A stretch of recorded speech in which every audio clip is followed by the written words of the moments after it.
What I learned about investing from Darwin. Charles Darwin से हम investment के बारे में क्या सीख सकते हैं? हम जैसे नए इन्वेस्टर्स जिन्हें मार्केट में बिल्कुल क्लूलेस है, जिन्हें कुछ नहीं पता कि मैं करूं तो करूं क्या, मैं अपने स्टॉक्स को होल्ड करके रखूं जैसे वॉरेन बफेट कहते हैं, या मैं महंगे पे बेचूं और सस्ते पे खरीदूं। और अगर मान लो मैं ये नहीं करता हूँ, मैं होल्ड करके रखता हूँ और मैं गलत चीज पकड़ लूँ और मैं सालों तक उसमें फंस जाऊं, तो मैं इतनी चीजें हैं हमारे जैसे नए इन्वेस्टर्स के लिए कि चार्ल्स डार्विन की थ्योरी हमारे लिए नेसेसरी हो जाती है। चार्ल्स डार्विन की थ्योरी क्या कहती है? वो कहती है कि सरवाइव वही करेगा जो सबसे फिट होगा।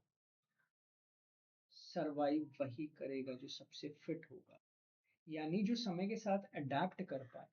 क्योंकि लोग और सोसाइटी जो है बेसिकली एवर इवॉल्विंग होती है। हमारी पसंद कंसिस्टेंटली शेप हो रही, डे बाय डे हमारी चॉइसेस चेंज होती जा रही हैं।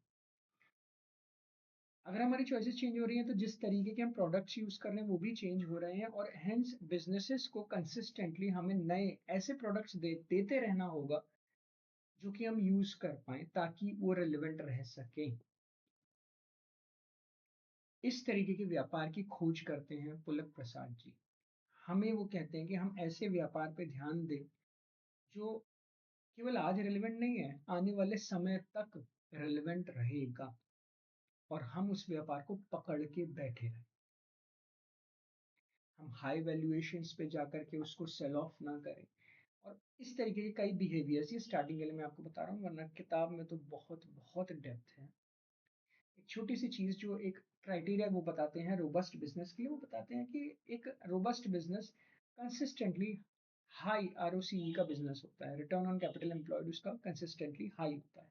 बहुत खूबसूरत एग्जांपल वो देते हैं टिफनी और कॉस्टको का। टिफनी की प्रॉफिट मार्जिन 16%, कॉस्टको की प्रॉफिट मार्जिन 3% है, येट कॉस्टको टिफनी से ज्यादा सुपीरियर व्यापार है, जस्ट क्योंकि उसका रिटर्न ऑन कैपिटल एम्प्लॉयड बहुत हाई है। उसके मल्टीपल रिपरकशंस होते हैं कि अगर आपका हाई आरओसी है तो आप कितनी सारी चीजें कर सकते हो। ये किताब उस चीज को समझाती है। ये वन ऑफ दोज क्राइटेरिया है एक रोबस्ट अच्छा बिजनेस पकड़ के रखने के लिए।